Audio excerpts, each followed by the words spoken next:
Fenómenos de la naturaleza. Gravedad.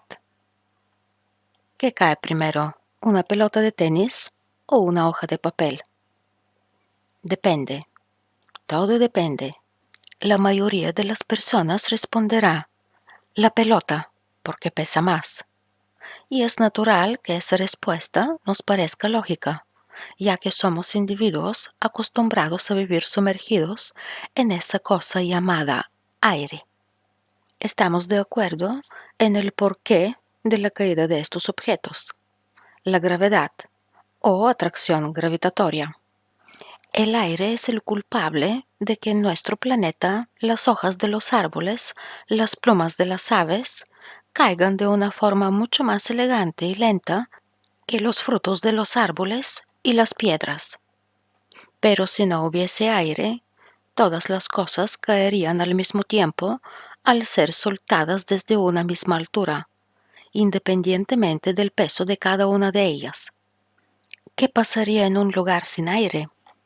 Newton extrajo el aire del interior de un tubo de vidrio en el cual había una pluma y una moneda, y al dar la vuelta comprobó que ambas caían al mismo tiempo. 80 años antes que Newton, Galileo sospechaba de lo mismo. Entonces comenzó a experimentar. Se cree que lanzaba objetos desde lo alto de la torre inclinada de Pisa, pero en realidad es solo leyenda.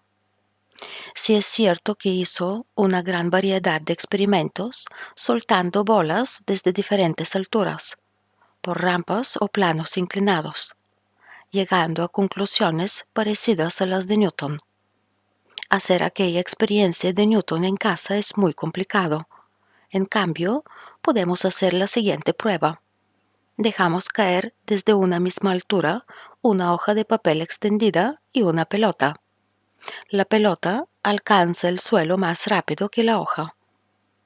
Pero si se abolla la hoja y se repite la experiencia, la diferencia de tiempo de caída entre ambas será mucho menor, a pesar de que la diferencia de sus pesos es igual que en el caso anterior. Esto sucede porque al abollar el papel, disminuimos la superficie de contacto con el aire, reduciendo la resistencia que se opone a su caída. A esto es algo que en realidad todos sabemos desde chicos, aunque no nos hayamos dado cuenta. ¿O es que a alguien se le ocurriría tirarse de un avión sin paracaídas? El peso de los objetos es la forma palpable de la fuerza con que nos atrae nuestro planeta. Aunque se la suele asociar a objetos grandes como la Tierra, la Luna o el Sol, en realidad la atracción gravitatoria actúa entre todos los objetos del universo. Ahora bien, como la atracción gravitatoria es mayor entre objetos de mayor masa, es lógico que sea más evidente la atracción entre la Tierra y los objetos que están en ella. Mareas. ¿Quién no ha disfrutado alguna noche de su vida mirando la luna, tirado a la orilla del mar? Momentos en los cuales surgen las más alocadas y profundas preguntas, tales como ¿de dónde venimos? ¿Para qué estamos en este mundo?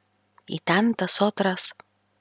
A nuestros pies, el mar continúa su vaivén incesante, hasta que en el momento menos pensado, ¡zas!, nos mojamos. Y ahí, entre comentarios irreproducibles, pueden aparecer otras preguntas como ¿por qué el agua va y viene? O en otras palabras, ¿por qué se producen las benditas mareas? Resulta que la Tierra y la Luna son como hermanas inseparables, y es debido a su atracción mutua que se producen las mareas, ya que la Luna no solo atrae a la Tierra, sino también a los mares que la envuelven. La atracción gravitatoria de la Luna no alcanza para llevarse el agua de los mares y océanos, pero sí para moverla hasta quedar lo más cerca posible de ella. Como la ropa que colgamos en la soga intenta quedar lo más cerca posible de la Tierra. En los sitios donde esto suceda, el nivel del agua subirá y el mar avanzará sobre el continente, subirá la marea. Pero como siempre, si en algún lugar hay más agua, en otros habrá menos. Allí el agua retrocederá y tendremos la marea baja. De todos modos, parece que la Tierra no se lleva tan bien como dicen con su hermana menor. A medida que se van poniendo viejas, las hermanas se van distanciando. Se pudo comprobar con precisión de milímetros que la distancia Tierra-Luna aumenta a razón de unos 5 centímetros por año. ¿Cómo lo midieron? Gracias a un espejo que situaron en la superficie lunar los tripulantes de la nave Apolo 11. Sobre este espejo se hace incidir un haz de láser desde un observatorio terrestre, midiendo el tiempo que tarda la luz del láser en ir y volver.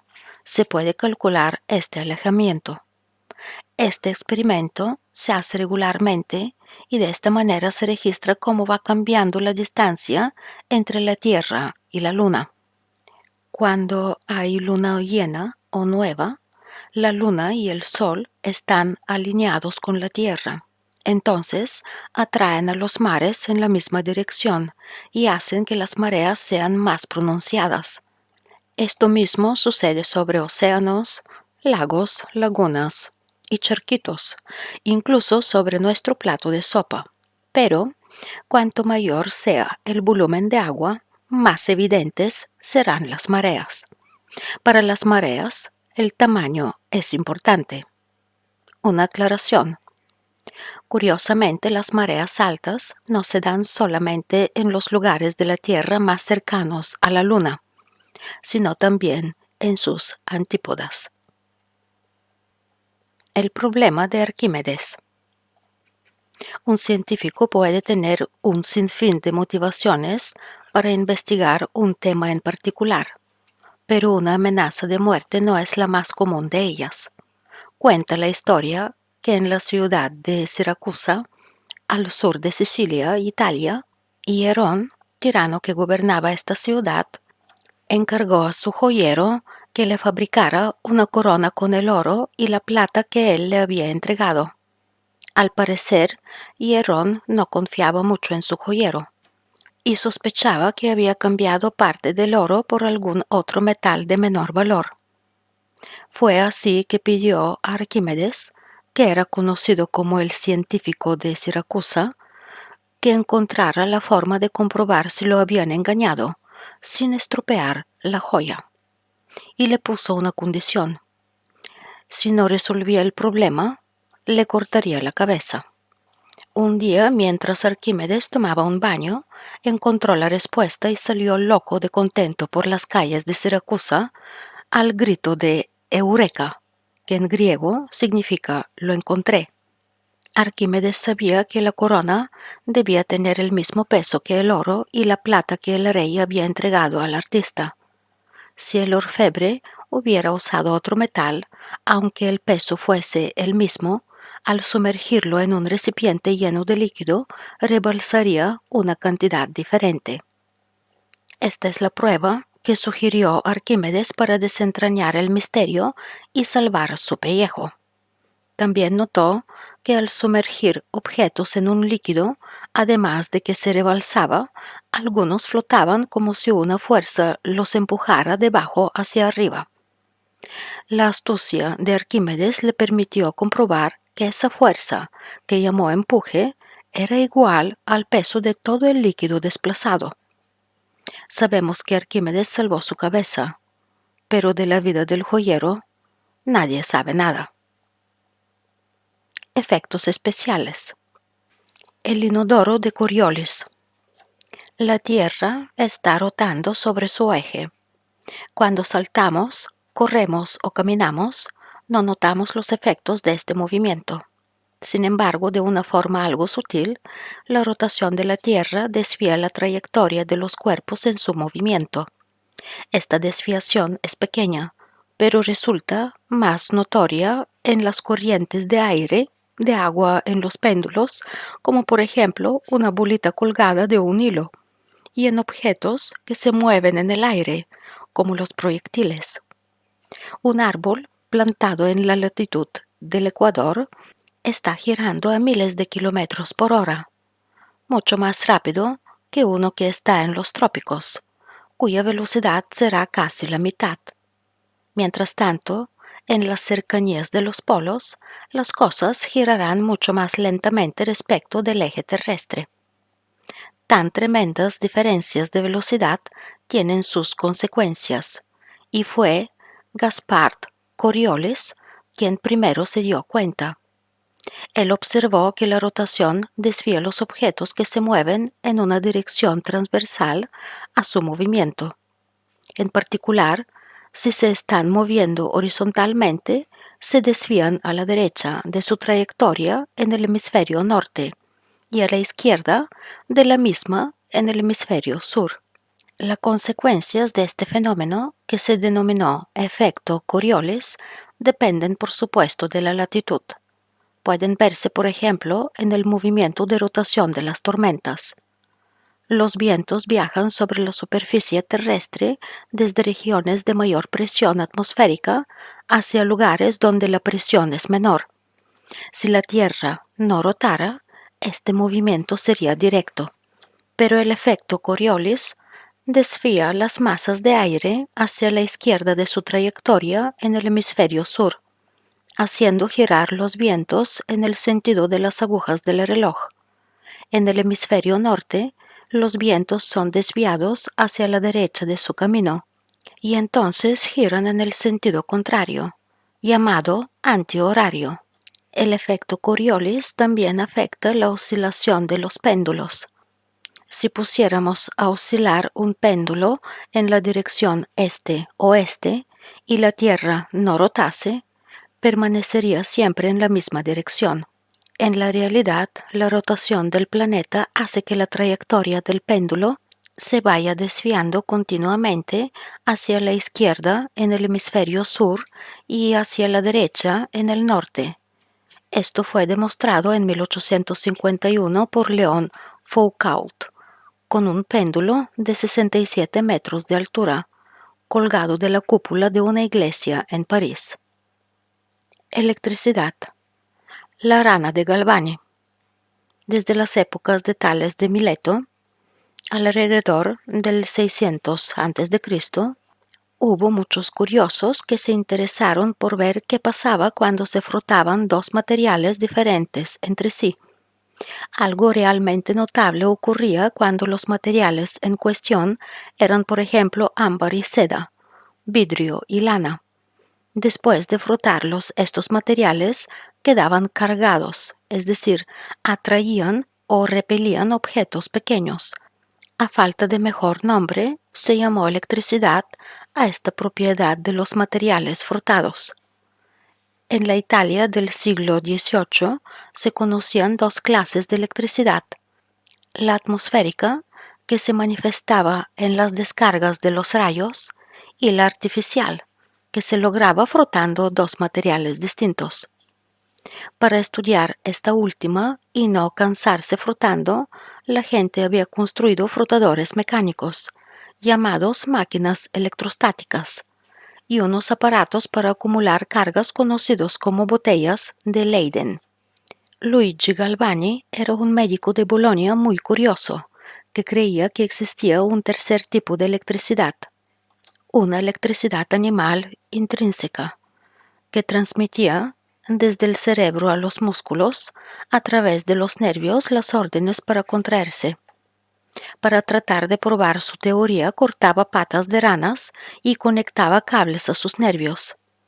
Según el relato del propio Galvani, un día mientras uno de sus estudiantes ponía en marcha una máquina electrostática que estaba sobre una mesa cercana, tocó con un bisturí el nervio de una pata.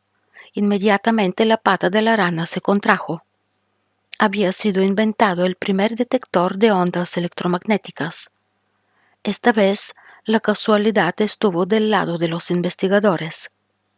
Más tarde, este curioso dispositivo, pata de rana, cable, fue usado para detectar electricidad atmosférica.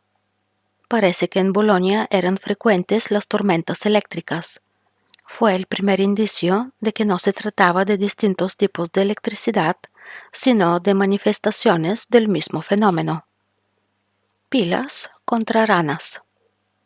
El descubrimiento de Galvani, que comentamos en el texto anterior, atrajo la atención de su amigo el físico italiano Alessandro Volta, que había inventado el electróforo, un ingenioso instrumento para obtener electricidad sin frotamiento.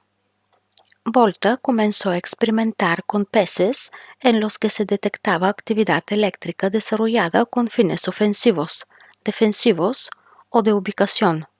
Observó que esta electricidad era generada dentro del cuerpo por una superposición alternada de dos tejidos diferentes, embebidos en una solución salina.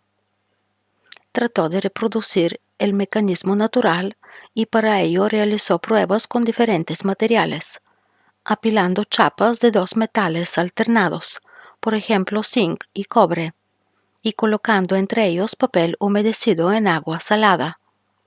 Acercando las puntas de los cables que salían de los extremos en su invento, Volta logró hacer saltar chispas.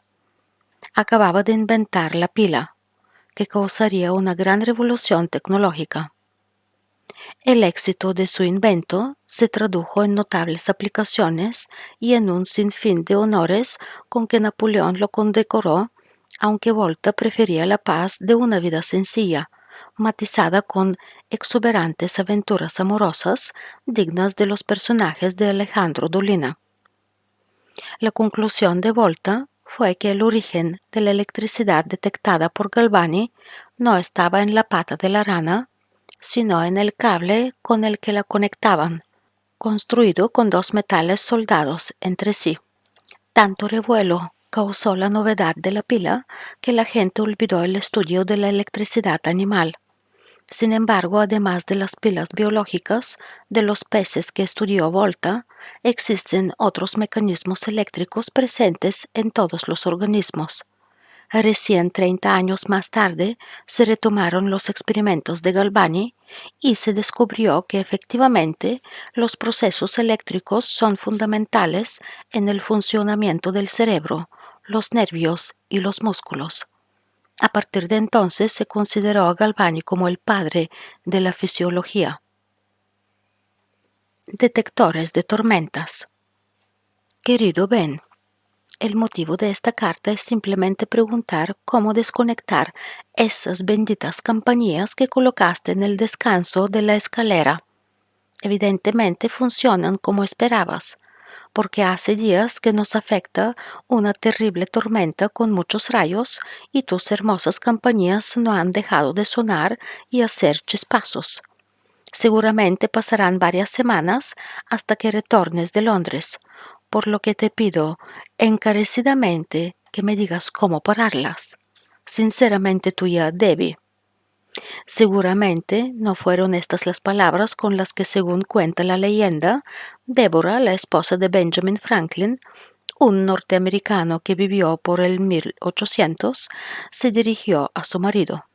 Quizás este hecho ni siquiera sucedió. Remitámonos a lo que conocemos. Franklin había construido un dispositivo para predecir tormentas que consistía simplemente en dos campanitas conectadas a un pararrayos que también él había inventado, entre las cuales se situaba una bolita de bronce aislada.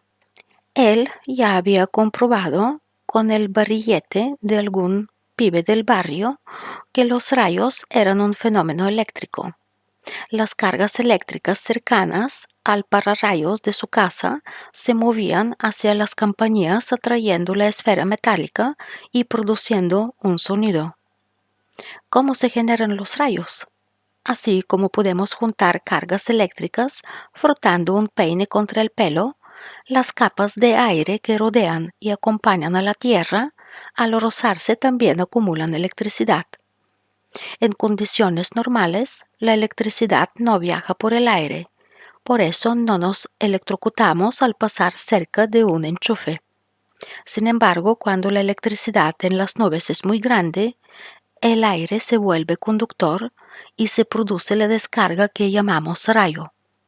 Se trata de una descarga eléctrica de millones de voltios que puede desplazarse hasta 13 kilómetros y provocar un aumento de temperatura de hasta 28.000 grados centígrados. Los rayos de las tormentas eléctricas son una fuente energética que hoy día es incontrolable. Si las próximas generaciones continúan investigando, podrían utilizarlos para obtener grandes cantidades de energía. Seguramente recordarán que fue gracias a nuestro amigo Ben que la humanidad comenzó a transitar este camino. Magnetismo. La piedrita de la suerte. Usted es chino y vive en la ciudad de Magnesia en Grecia, más o menos 2000 años atrás. Va caminando muy tranquilo cuando de repente se le mete una piedrita en el zapato. Se la lleva a casa porque le gusta. Es oscura y pesada para su tamaño. Luego descubre que tiene la propiedad de atraer y ser atraída por objetos de hierro y algunos otros metales. Usted bien sabe que atracción y amor van de la mano, de modo que bautiza al cascote como piedra amante. Felicitaciones. Acaba de descubrir el imán. Además de la piedra en el zapato, se le ha clavado a usted la espina de la curiosidad, así que busca más de estas piedritas y hace pruebas y más pruebas. Con perseverancia china, descubre que estas piedras raras atraen siempre al hierro. También descubre que si intenta poner juntas las piedritas, dependiendo de cómo las acerque, se atraen o se repelen. En ese punto, usted deduce que las piedritas llevan las fuerzas del amor y del odio. En uno de los tantos experimentos, se da cuenta de que si deja una barra de hierro cerca de una piedra amante, se convierte en otro imán. Lógicamente, el hierro se enamora. Sin dudar un minuto más, usted cambia de rubro. Deja el cultivo de arroz y se pone una agencia matrimonial. Pero inexplicablemente no funciona muy bien, así que cambia nuevamente por una fábrica de imanes para la heladera. Como todavía no hay heladeras ni delivery, usted se funde. Al borde de la miseria, inventa, usando el poder de las piedras, un método para curar el empacho, pero debe huir de Grecia hacia China porque es acusado de ejercicio ilegal de la medicina. Unos siglos después, alguien que escuchó el relato de lo sucedido monta una fábrica de brújulas y se hace rico. Esto parece un cuento chino y en parte lo es. Lo que sí se sabe es que los primeros efectos magnéticos fueron observados con fragmentos de magnetita, un mineral que contiene óxido de hierro, cerca de la ciudad de Magnesia, antes de la era cristiana. Los griegos pensaban que los imanes, o piedras amantes, estaban relacionados con el odio y el amor. Los chinos intentaron incluso tratar con ellos ciertas enfermedades. Alrededor del año 100 después de Cristo, ya se sabía que podía generar por contacto la imantación del hierro. El uso de las brújulas se remonta por lo menos a los primeros siglos de la era cristiana. Magnetismo. No es bueno que el polo esté solo. Todos los imanes tienen regiones donde su magnetismo, es decir, su poder de atracción o repulsión es más fuerte. Se los llama polos magnéticos. Hay polos de dos tipos. Para distinguirlos, se los suele llamar norte y sur, y en muchos imanes comerciales se los pinta de distinto color. Las reglas del juego son claras.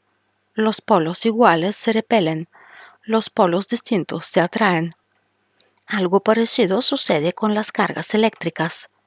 En general, los imanes tienen un polo de cada tipo, pero pueden también construirse, por ejemplo, imanes con más de dos polos, dos norte y un sur, por ejemplo. Lo que no se puede bajo ningún concepto es tener un solo polo aislado. ¿Qué pasa si rompemos un imán por la mitad para quitarle uno de los polos? En el extremo por donde lo quebramos vamos a encontrar un polo magnético igual al que acabamos de sacar, de manera que ahora tendremos dos imanes completos en vez de uno. Podemos seguir rompiendo el imán y pasará lo mismo. ¿Cómo es esto? Sucede que no se ha podido observar jamás en la naturaleza un polo magnético aislado. Tampoco se lo ha podido construir en el laboratorio. Sí se puede, en cambio, tener una carga eléctrica aislada, y esta diferencia impidió durante mucho tiempo que se pudiera ver una conexión entre la electricidad y el magnetismo. Cada tanto, en algún laboratorio parecen detectar el polo magnético solitario, llamado también monopolo, pero hasta ahora no hay pruebas de que esto haya ocurrido. Los efectos magnéticos son evidentes en el hierro, níquel y algunos otros metales, pero están presentes, aunque en un grado mucho menor, en todas las demás sustancias. En el Instituto de Física de La Plata, en los años 20, se realizaron importantes avances estudiando las propiedades magnéticas de distintos materiales. Por esas épocas, el físico alemán Richard Gans y sus colaboradores desarrollaban sus trabajos en la ciudad de las diagonales, dando relevancia a la ciencia latinoamericana. En la actualidad existen allí laboratorios donde se estudia el magnetismo de las sustancias a bajas temperaturas. Electricidad más magnetismo. Estos dos fenómenos se conocen desde hace más de 2000 años, pero recién en el año 1600 el inglés William Gilbert estudió de manera sistemática la electricidad y el magnetismo y llegó a la conclusión de que no tenían nada que ver. Pensó que eran fenómenos distintos e independientes. Poco más de 200 años después, un físico danés llamado Christian Ørsted observó que la aguja de una brújula se desviaba de la dirección norte-sur cuando circulaba corriente eléctrica por un cable cercano, del mismo modo que se desvía si se le acerca un imán. Esta fue la primera evidencia de la relación entre la electricidad y el magnetismo. Pocos años más tarde, otro inglés, Michael Faraday, encontró que el movimiento de un imán acercándose o alejándose de un circuito de cables hacía que se originara en estos una corriente eléctrica. Un hecho curioso es que sin saber lo que hacía Faraday, Joseph Henry obtuvo en Estados Unidos los mismos resultados al mismo tiempo. Entonces, moviendo un imán aparecen corrientes eléctricas y moviendo cargas eléctricas aparece el efecto de un imán. Es decir, que Gilbert estaba equivocado. Esto parece muy sencillo, pero a la humanidad le costó muchos cientos de años comprenderlo acabadamente.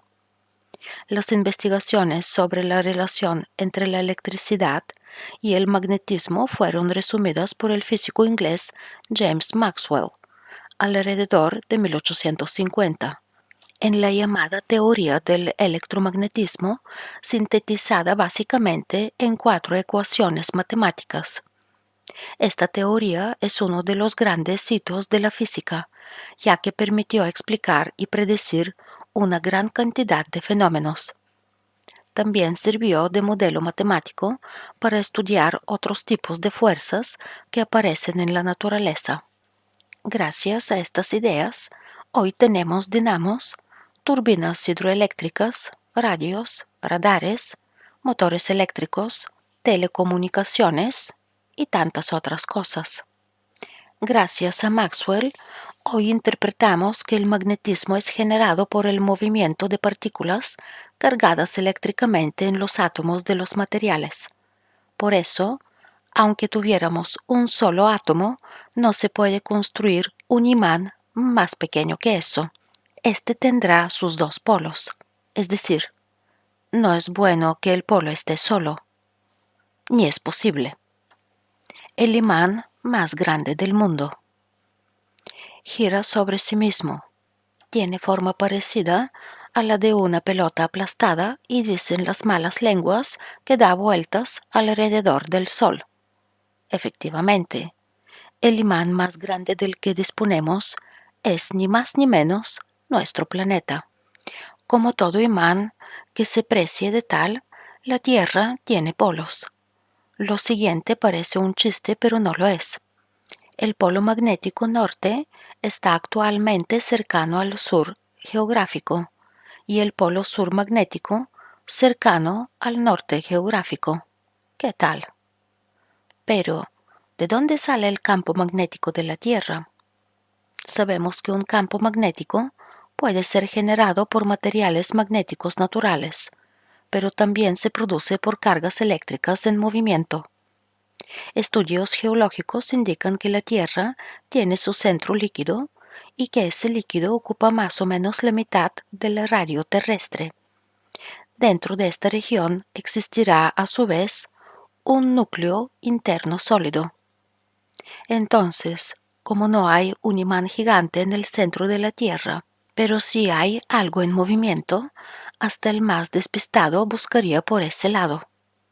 Se cree que la región líquida está constituida de hierro fundido, posiblemente mezclado con níquel y azufre, y que está en permanente movimiento. Al moverse el metal fundido contra el caparazón de roca, aparecerían cargas eléctricas, como cuando frotamos un peine de plástico, que se carga eléctricamente y nos permite levantar pequeños papeles.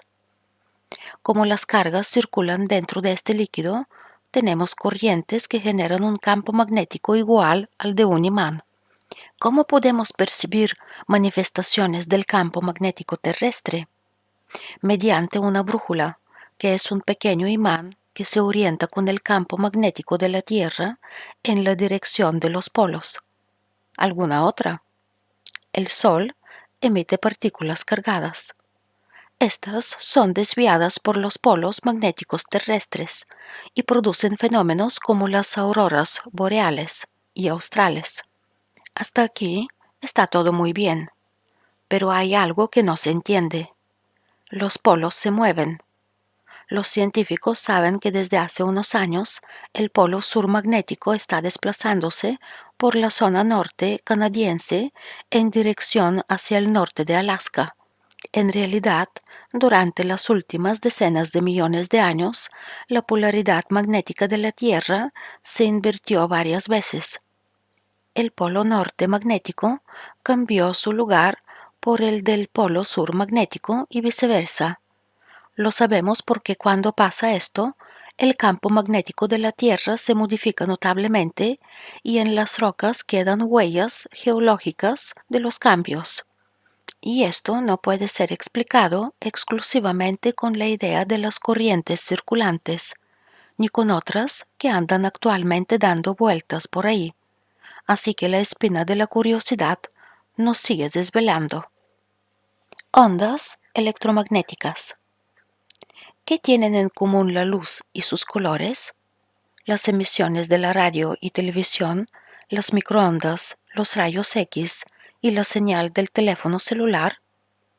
Si bien parecen cosas muy diferentes, no es así. Estos fenómenos tienen en común el hecho de que pueden ser explicados y comprendidos utilizando una misma idea. Todos se comportan como ondas. Por eso forman parte de una misma y gran familia llamada las ondas electromagnéticas. Se necesitó mucho tiempo y el trabajo de muchas personas para entender esta idea y para comprender qué son estas ondas y cómo se producen. Pero si todos estos fenómenos tienen tanto en común, ¿por qué los percibimos como distintos? Una onda es como energía que se propaga, que viaja sin necesidad de transportar materia. La particularidad de las ondas electromagnéticas es que pueden viajar aún en el espacio totalmente vacío. Otra característica de una onda es su frecuencia de oscilación. Esta es la propiedad que nos hace percibir a las ondas electromagnéticas como tan diferentes y que distingue a una de otra. La frecuencia de una onda es la cantidad de veces que ésta cambia, que oscila en el tiempo, por ejemplo, por segundo. Veamos algunos ejemplos. Encendemos la radio y escuchamos FM 103.5, la radio de mayor potencia de su dial. ¿Qué se está diciendo con esta frase? Por un lado, que esa emisora tiene una antena que emite en modo FM y no en modo AM. 103,5 MHz es la frecuencia central de oscilación de las ondas que emite. 1 MHz es igual a 1.000.000 de oscilaciones por segundo. Esta frecuencia distingue una emisora de otra. Una de las diferencias con la transmisión de AM, por ejemplo, AM 1390 kHz, es que la frecuencia de las ondas transmitidas es mucho más baja. 1 kHz es igual a 1.000 oscilaciones por segundo. Si pensamos en la luz, por ejemplo, en el color verde, su frecuencia de oscilación es muy alta, aproximadamente 540.000 GHz, que es 540 millones de oscilaciones por segundo, y las de los rayos X son aún mucho más altas. Así que la luz, los rayos X y las señales de TV se diferencian entre sí por su frecuencia. Si ordenamos las ondas electromagnéticas según sus frecuencias, obtenemos lo que llamamos espectro electromagnético. Por otro lado, para poder captar una onda en particular, necesitamos un detector capaz de registrar la frecuencia característica de esa onda. No existe un dispositivo que nos permita captar todas las ondas electromagnéticas simultáneamente. Por eso, los detectores son diferentes.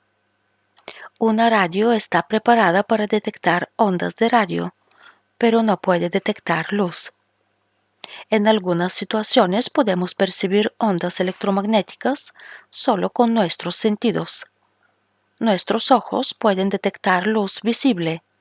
Nuestro cuerpo, ondas infrarrojos como calor u ondas ultravioletas que broncean nuestra piel. Cuando uno toca la guitarra, la onda de sonido es generada por la vibración de las cuerdas. En el caso de las ondas electromagnéticas, ¿qué es lo que vibra?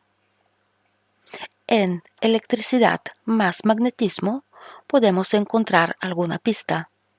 Las cargas eléctricas y los polos magnéticos no necesitan tocarse para percibir la atracción o repulsión que les provocan sus vecinos. El espacio delata de alguna manera la presencia de cargas eléctricas y de polos magnéticos. A esta propiedad del espacio se le llama campo eléctrico y magnético respectivamente. Cuando una carga eléctrica se mueve, el campo que ella genera también se altera, y esa alteración, llamada onda electromagnética, se propaga en el espacio.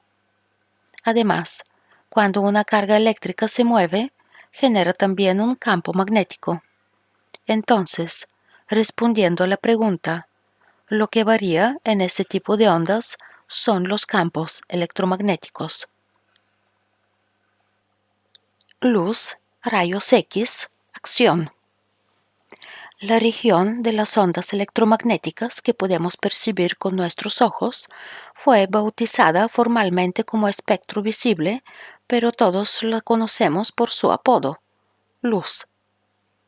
Es posible describir a la luz como una onda, y como toda onda, caracterizada por su frecuencia. Los ojos humanos registran diferentes frecuencias que el cerebro interpreta como distintos colores. Si pensamos en los colores del arco iris, la región del azul violeta corresponde a luz de mayor frecuencia que la luz anaranjada o roja. Más allá de estos límites se encuentran el ultravioleta y el infrarrojo, que nuestros ojos no ven pero pueden ser percibidos en cambio por otros animales. La luz visible puede atravesar algunas sustancias como el agua o el vidrio, pero no nuestro cuerpo. Si queremos ver qué hay en su interior, tendremos que iluminarlo con otro tipo de ondas electromagnéticas, los rayos X. Estos tienen una frecuencia de oscilación mucho más alta que no es detectada por el ojo humano. Puede atravesar ciertos tejidos de nuestro cuerpo, como la piel y los músculos, pero no los huesos, tampoco los metales, y por eso nos hacen sacar cadenitas y relojes cuando nos sacan una radiografía. Las ondas de frecuencias muy altas suelen llamarse radiación ionizante y producen alteraciones en los seres vivos. Algunas solo producen pequeños daños en las estructuras de las células, que éstas son capaces de reparar. Sin embargo, muchas veces los daños son irreversibles. Por eso conviene siempre minimizar la exposición a este tipo de radiación y, por ejemplo, hacerse radiografías solo si es imprescindible. Además, las personas que trabajan con este tipo de ondas electromagnéticas deben recibir capacitación y protección adecuada y realizarse controles periódicos. Hágase la luz. ¿Cómo emiten su luz las luciérnagas?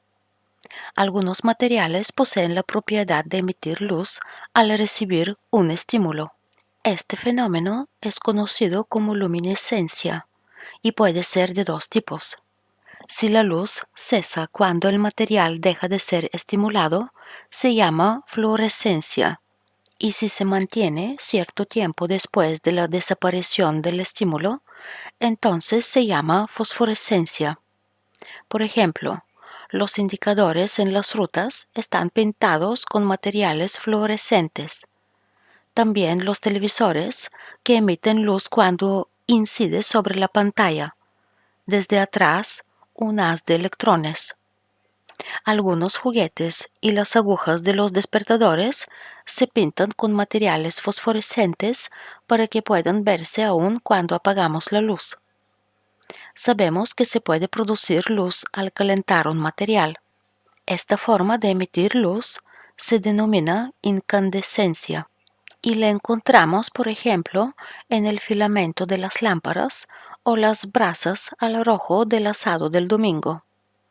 También los gases que forman la cola de los cometas presentan luminiscencia y por eso se ven tan brillantes. A esta altura ya nos olvidamos de los pobres bichos de luz.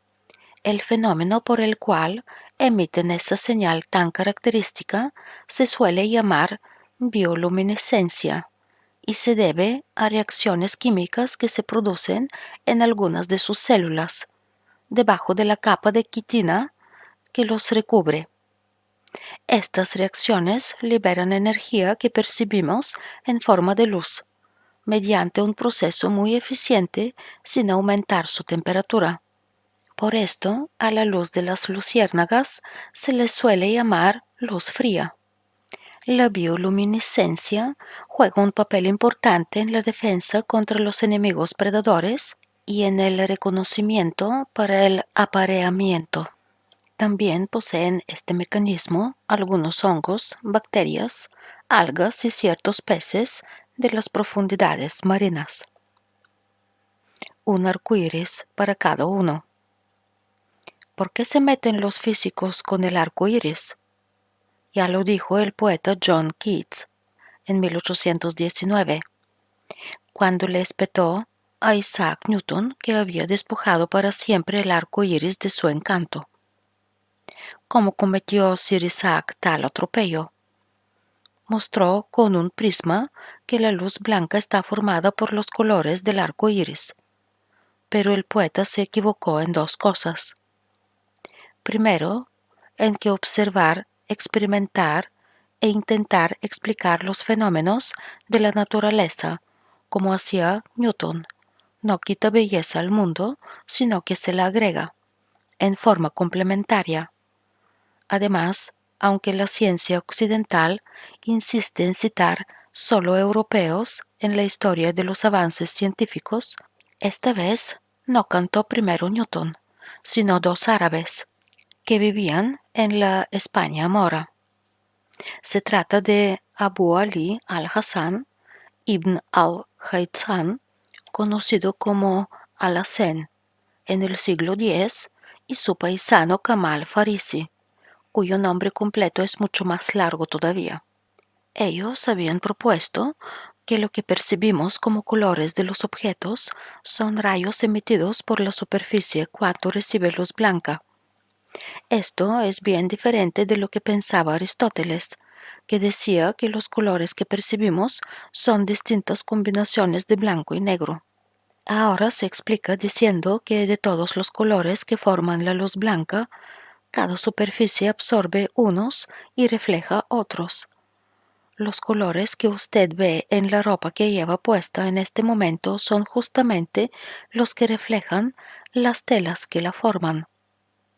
Y el arco iris aparece en el cielo cuando pequeñas gotas de lluvia como prismas celestiales separan en colores a la luz del sol. Es decir, que para verlo hay que mirar hacia la lluvia mientras tenemos el sol de espaldas. Situación tan extraña que explica por qué se deja ver tan rara vez un arco iris. A veces se pueden ver dos arcos. El más bajo, más intenso, formado un ángulo de 42 grados con respecto a los rayos del sol, y que tiene el color rojo arriba y el violeta debajo, y otro más arriba de este, formando un ángulo de 52 grados concéntrico con el otro más débil y con los colores ordenados al revés.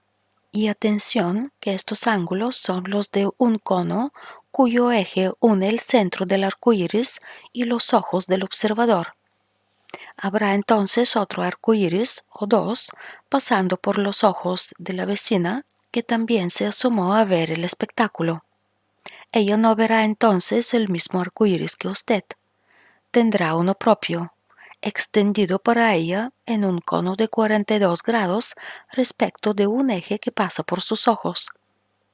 Aunque comenten entre sí qué lindo es, cada uno estará hablando de su propio arco iris, una extraña forma de compartir. Dicen que en condiciones excepcionales, logradas en laboratorio, se han podido ver hasta 3 arcoíris. Láser.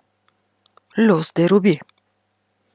Corría 1960 cuando el físico Theodor Maiman, trabajando con un cristal de rubí, unos espejos y un flash parecido al de los fotógrafos, obtuvo un estrecho haz de luz de color rojo, tan potente que podía quemar y hasta perforar objetos. Fue el primer láser que funcionó prácticamente. ¿Qué es el láser? Un láser es una fuente de luz. La palabra proviene de una sigla en inglés que significa amplificación de la luz por emisión estimulada de radiación. En castellano la sigla sería ALEER. ¿Y qué tiene de especial la luz del láser? Por ejemplo, que a diferencia de otras fuentes de luz, es de un único color, es decir, es monocromático. No se puede obtener un arco iris con un rayo de luz de láser. Otra característica interesante es que es muy intenso. Por eso se lo puede usar para cortar y perforar materiales como el acero. Y otro rasgo peculiar del láser es que es una luz muy direccional. Mientras la luz de una linterna, por ejemplo, se desparrama formando un cono luminoso, se puede mandar un rayo de láser a la luna sin que se ensanche demasiado. La idea para hacer un láser fue introducida por primera vez por Einstein, quien previó la posibilidad de que en ciertas condiciones los átomos, todos juntos y a la voz de Aura, emitieran luz de una misma frecuencia. En este acto solidario, el efecto queda reforzado. Unos años antes de que funcionara el primer prototipo, el físico Charles Stone había dicho sobre el láser.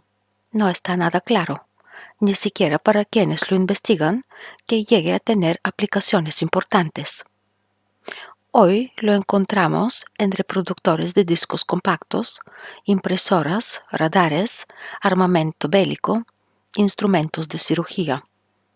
Lo usamos para soldar y agujerear metales, tomar fotografías de alta velocidad, medir distancias, transmitir señales. Hubo una extensa guerra entre varios científicos de la época por la patente del láser. Pero eso es otra historia.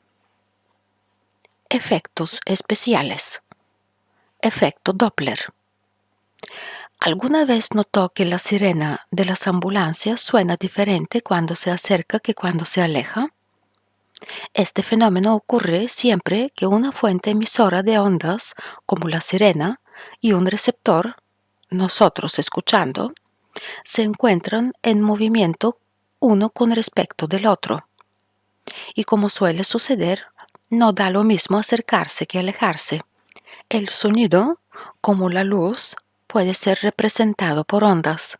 Así como las ondas de luz de distinta frecuencia las vemos de colores diferentes, los sonidos de distinta frecuencia los percibimos como más graves o más agudos. Los sonidos agudos corresponden a frecuencias mayores, mientras que los sonidos graves a frecuencias más bajas.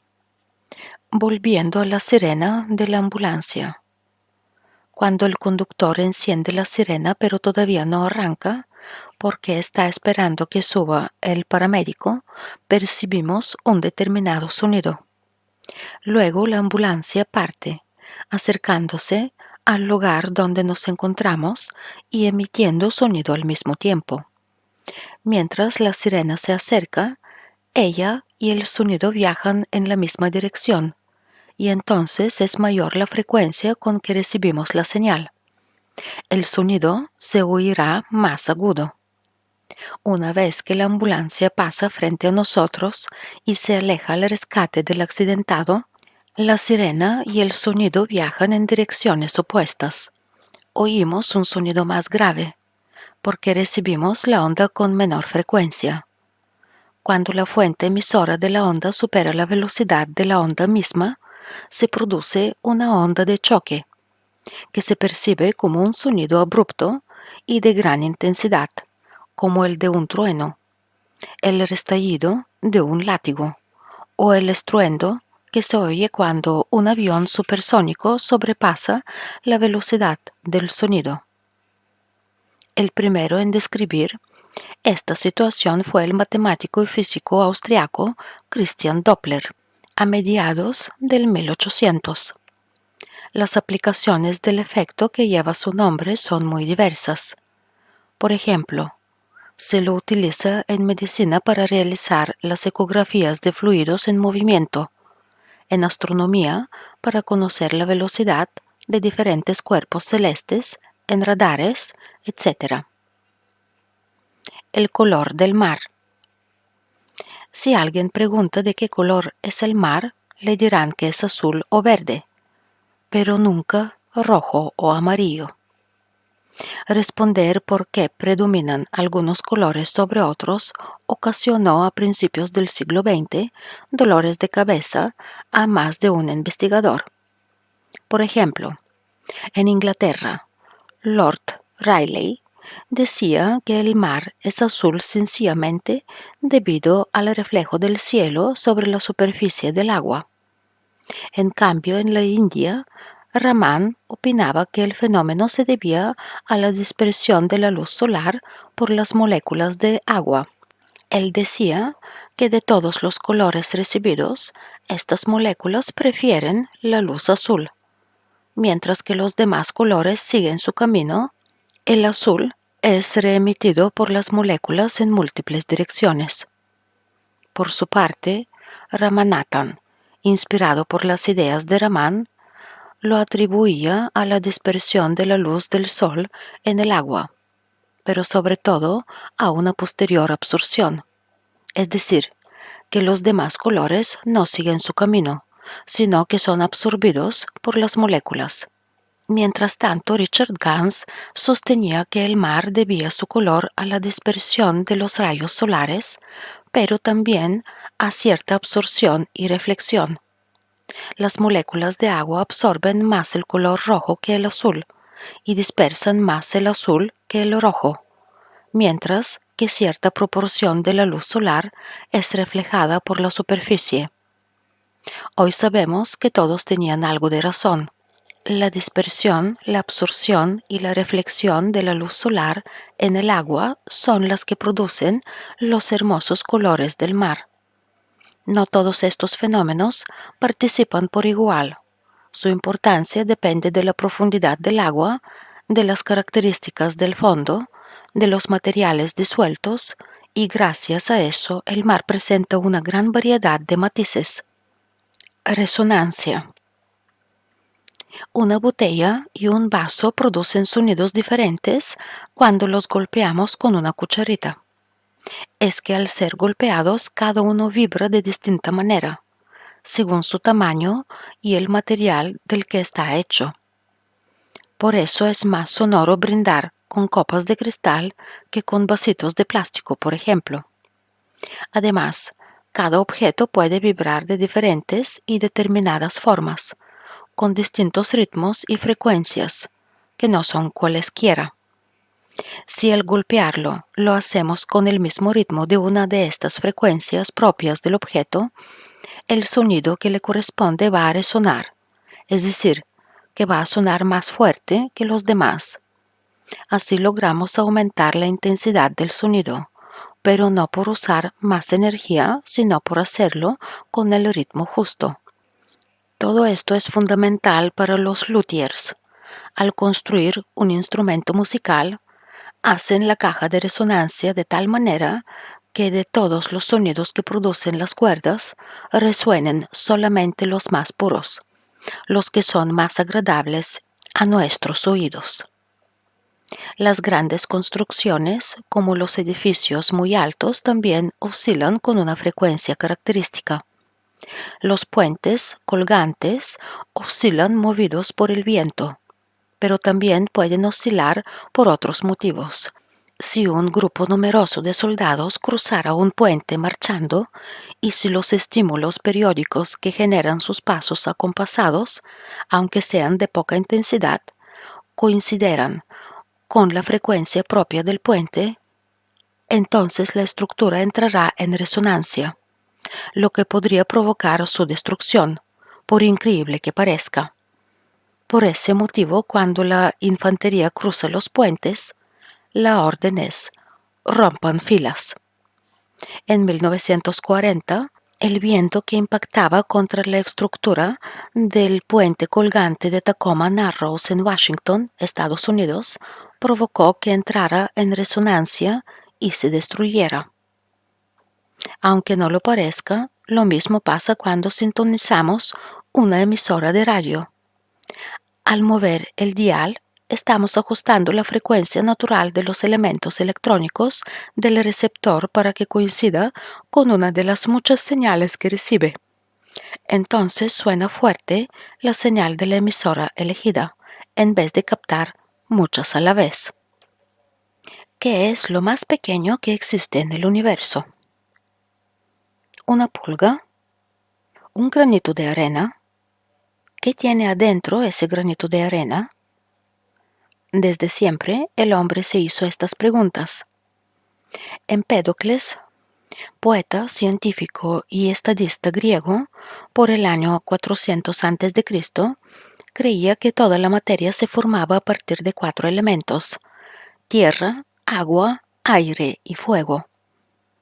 Poco más tarde, Demócrito propuso que la materia estaba formada por partículas pequeñas, lo más pequeño que uno podría imaginar. Llamó átomo a esas partículas, porque esa palabra griega significa indivisible, tal como él pensaba que eran. Las ideas sobre la composición de la materia fueron cambiando, pero el nombre de átomo quedó para siempre.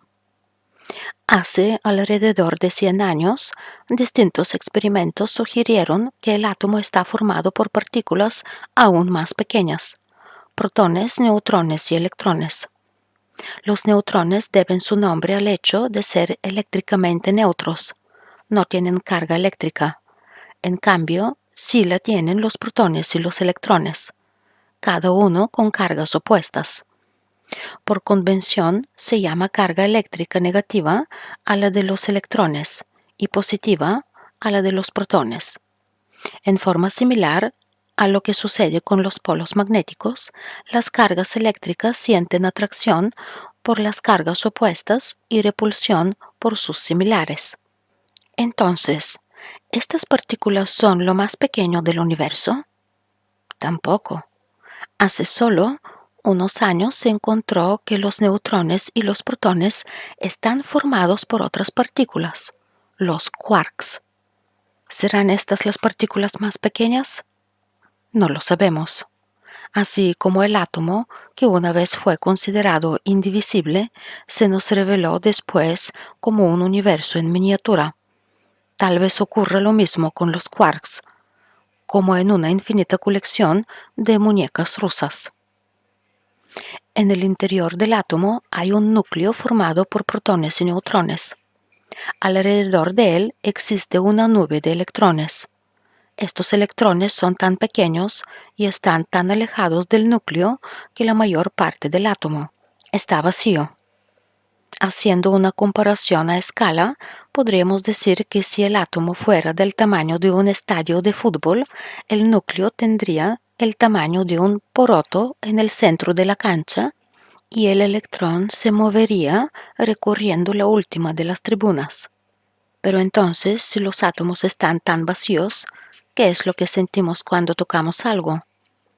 Lo que palpamos es el efecto de la fuerza electromagnética con que interactúan los átomos de nuestra piel con los átomos de lo que estamos tocando. Para que tengamos una idea del tamaño de los átomos, supongamos que aumentamos 1.000.000 de veces el tamaño de todo lo que conocemos. Un alfiler tendría 25 kilómetros de largo, un cabello humano tendría 100 metros de grosor, y un átomo tendría el tamaño del punto final de este párrafo. Recetas para preparar átomos. Los ingredientes de los átomos son los protones, los neutrones y los electrones. Si los combinamos, se generan los átomos de todos los elementos químicos que aparecen en la naturaleza, y algunos más creados por el hombre.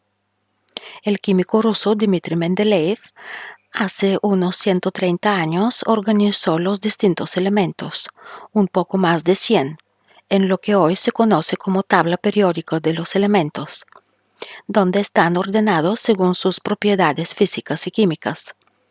En esta clasificación, lo que determina esas propiedades y el nombre de cada uno es el número de protones que tienen sus átomos. Supongamos ahora que queremos preparar átomos, por ejemplo, de hierro. El primer paso de esta receta es fijarse en la tabla periódica qué cantidad de protones, electrones y neutrones necesitaremos. La tabla periódica dice que será hierro si tiene 26 protones. Como los elementos son eléctricamente neutros, la cantidad de electrones tiene que ser la misma que la cantidad de protones, ya que estas dos clases de partículas poseen cargas eléctricas opuestas. Así que en esta receta necesitaremos también 26 electrones. ¿Y cuántos neutrones ponemos? Tal vez esto no sea tan sencillo. Como sucede cuando cocinamos guiso, no es lo mismo agregar a la olla un puñado más de arroz que uno de sal. Aunque parezca extraño, los átomos de un mismo elemento no siempre tienen el mismo número de neutrones. La tabla dice que podemos preparar hierro natural con 54, 56, 57 o 58 componentes en el núcleo, llamados en general nucleones. Esto mismo puede suceder con cualquier otro elemento. A las diferentes variedades posibles de un mismo elemento se las llama isótopos. En el caso del hierro, Los 26 protones del núcleo pueden estar acompañados por 28, 30, 31 o 32 neutrones. ¿Cómo hace el átomo inestable de un elemento para transformarse en un átomo de un elemento distinto? Tiene básicamente tres formas de mutar de un elemento a otro, llamadas desintegración alfa, beta y gamma, y escoge una u otra dependiendo del peso del átomo y de si le sobran o le faltan neutrones. Los tiempos en que decaen pueden ser muy diferentes.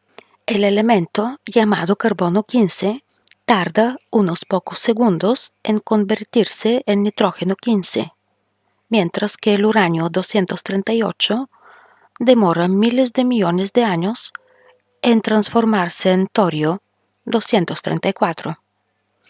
Ahora bien, como nos pasa en la cocina, no todas las combinaciones de protones con nucleones son de la misma calidad. Hay algunas que son las preferidas por la naturaleza. Aunque el hierro tiene 4 isótopos naturales, la variedad más abundante es la que tiene 56 nucleones. Cuando un átomo tiene nucleones de más o de menos con respecto a estas variedades predilectas, puede ser inestable o radioactivo. Esto quiere decir que luego de cierto tiempo, en forma espontánea, se pueden convertir en una cosa diferente. Por eso, al cocinar hay que tener cuidado con los nucleones. Corremos el riesgo de estar cocinando una torta y que nos salga un pan. El hierro tiene además 3 isótopos artificiales. Estas variedades sintéticas del hierro tienen 55, 59 y 60 nucleones, respectivamente, y son muy inestables. La edad de piedra, la edad de bronce, la edad de hierro. A través de la historia, es posible observar la importancia que los materiales han tenido en la vida del hombre. Su relevancia es tal que periodos enteros son denominados por los materiales que se usaban. La edad de piedra hasta 2000 a.C. La edad de bronce 2700 a.C. y la edad de hierro 700 a.C., 100 después de Cristo. Si bien los hombres primitivos aprovecharon los materiales tal como los hallaban, en la naturaleza estos fueron rápidamente modificados y adaptados a sus necesidades.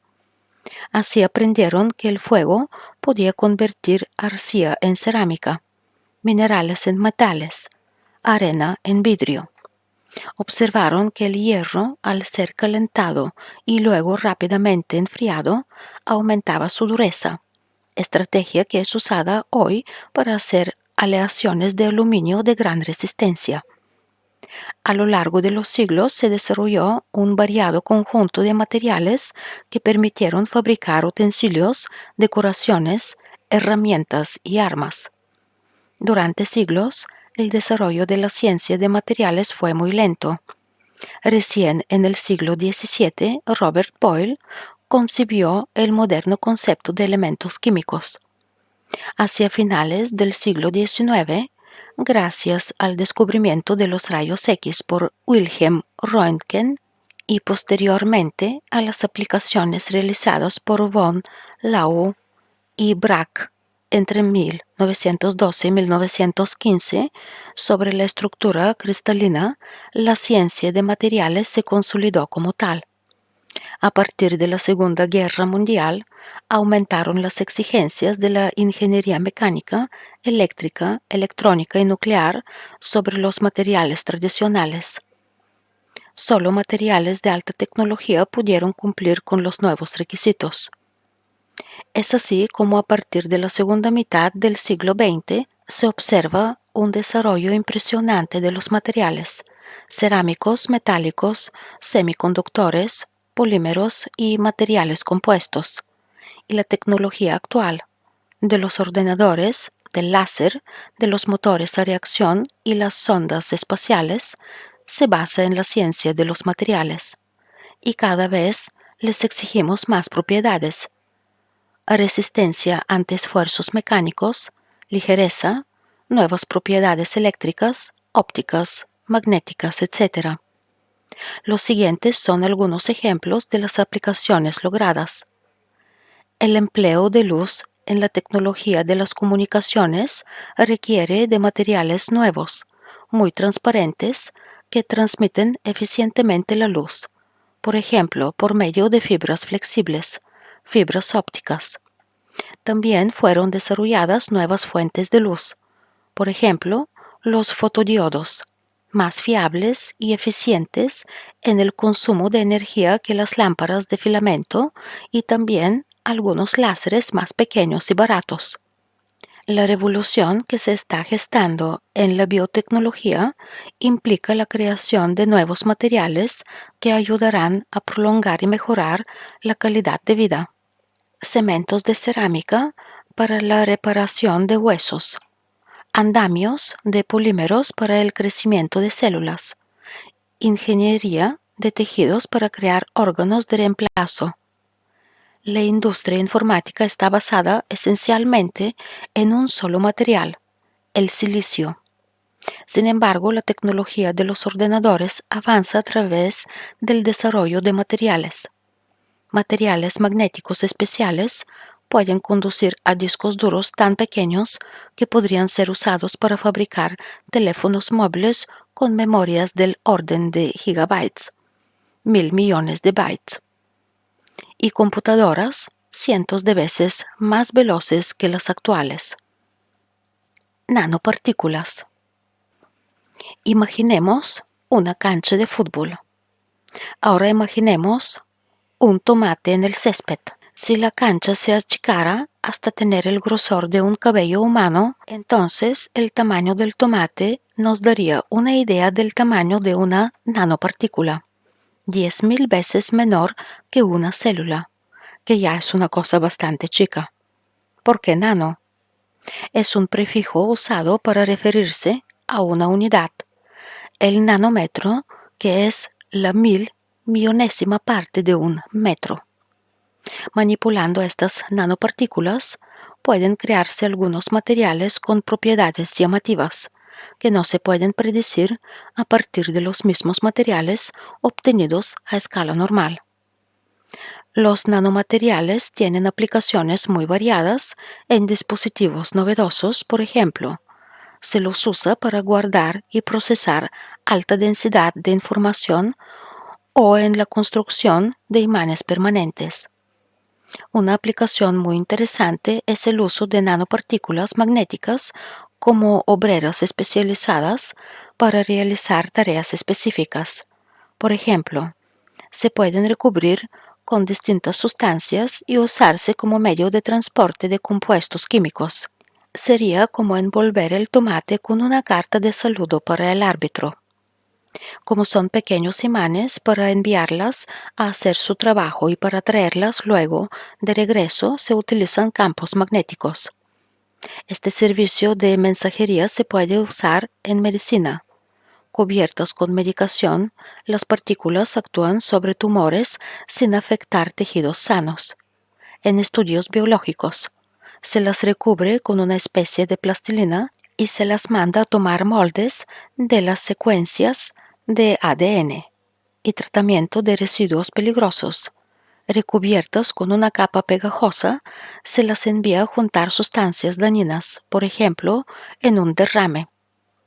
Tantos son las posibles aplicaciones de estas nanopartículas que en los últimos años las investigaciones en estos temas han tomado nombre propio: nanociencia y nanotecnología. Nanociencia y nanotecnología. La nanociencia es la ciencia de lo extremadamente pequeño y se dedica a estudiar la naturaleza a escala de la millonésima parte de un milímetro. La nanotecnología se encarga de la manipulación de la materia a la misma escala, utilizando los conocimientos que le provee la nanociencia. Se trata de una área interdisciplinaria entre la física, la química, la biología y la ingeniería.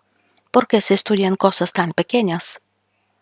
A escalas muy pequeñas, nanométricas, La materia puede comportarse de una manera diferente a la que estamos acostumbrados en nuestra escala habitual de metros. Así, por ejemplo, al alcanzar dimensiones nanométricas, un material puede cambiar su color, sus propiedades mecánicas, electrónicas, físico-químicas o magnéticas.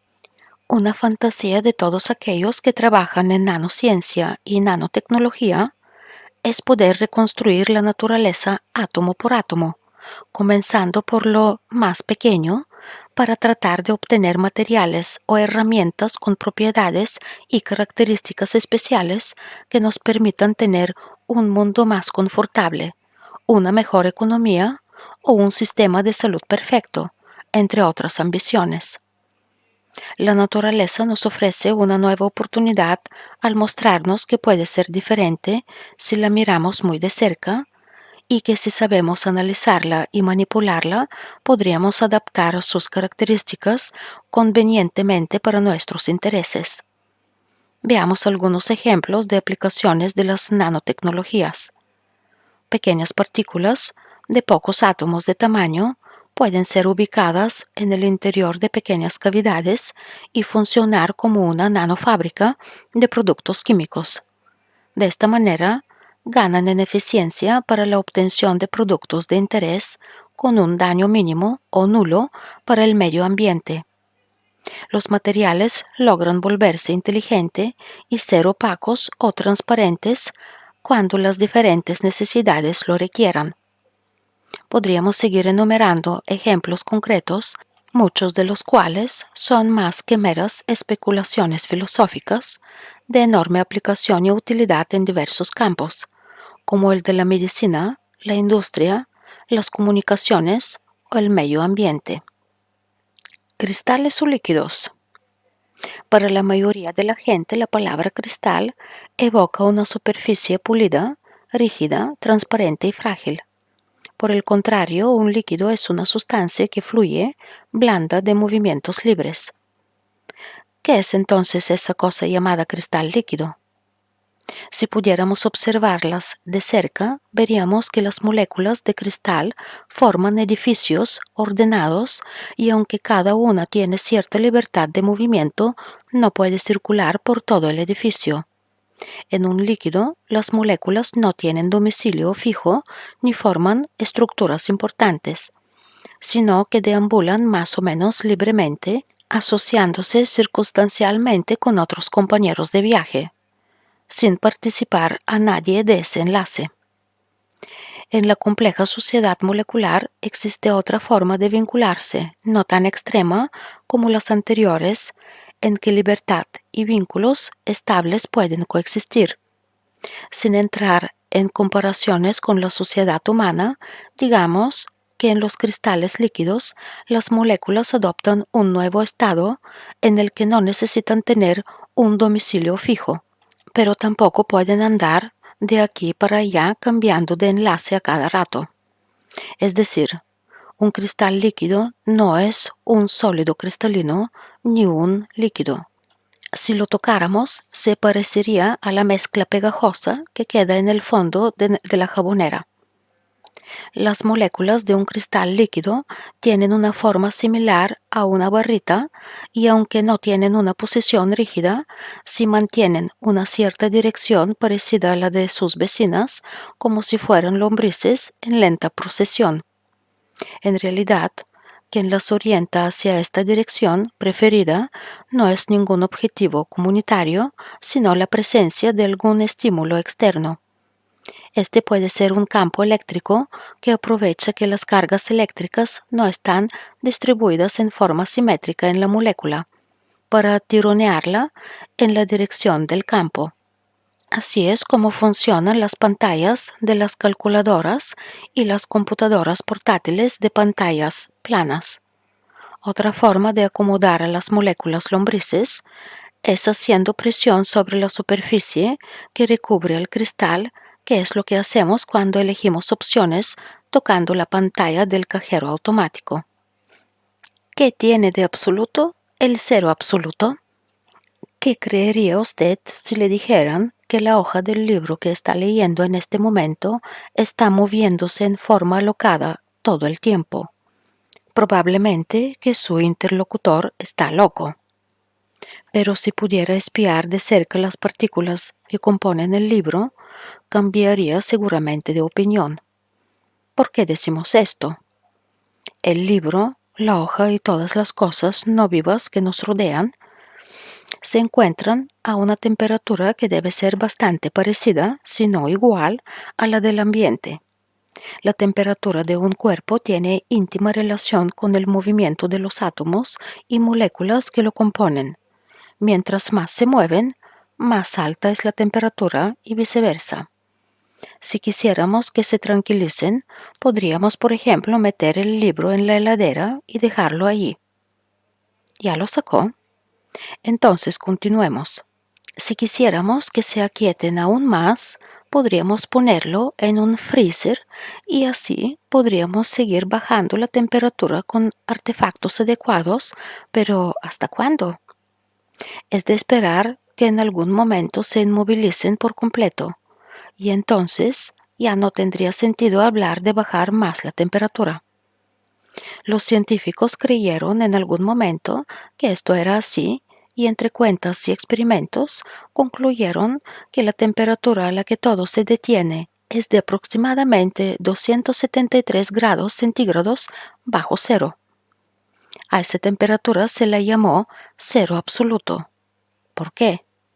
Pensemos en la escala Celsius, que es la que tienen los termómetros que utilizamos habitualmente, con la que se mide la temperatura ambiental, la corporal, etc. En ella, el cero es la temperatura a la que el igual se hace hielo, a presión atmosférica. Esto fue elegido así por comodidad, en forma arbitraria.